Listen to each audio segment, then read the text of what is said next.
আচার আচরণ আর প্রশিক্ষকের সাথে জলকেলি দেখে কে বলবে ৩৩ বছরের বন্দি জীবনের যন্ত্রণা ভিতরে পুষে রেখেছে এই অর্কা।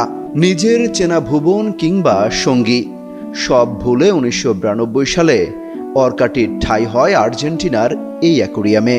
কেটে গেছে ৩৩টি বছর, মেলেনি মুক্তি। অনেকের কাছেই ছিল সে বিশ্বের সবচেয়ে নিঃসঙ্গ অর্কা।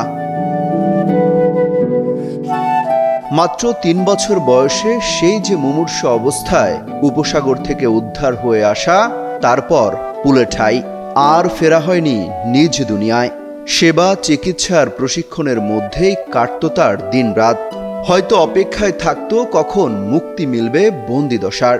মুক্তি তার ঠিকই মিলেছে, কিন্তু ফেরা হয়নি গভীর জলে, চলে গেছে না ফেরার দেশে।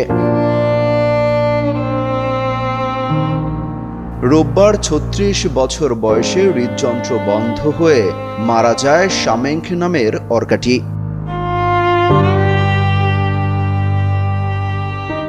এতে যেন রীতিমতো শোকের ছায়া নেমে এসেছে দেশটির প্রাণী প্রেমীদের মাঝে। কোনোভাবেই অর্কার সাথে কাটানো মুহূর্তগুলো ভুলতে পারছেন না এখানকার প্রশিক্ষকরা।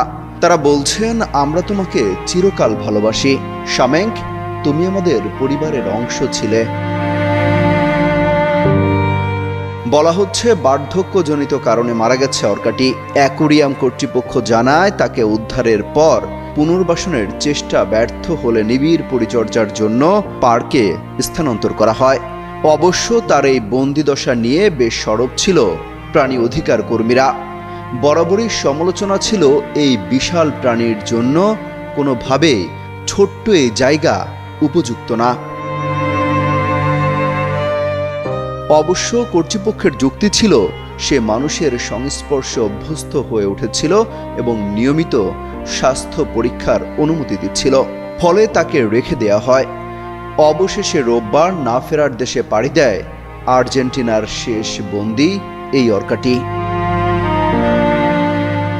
অমিত হাসান রবিন, যুগান্তর নিউজ।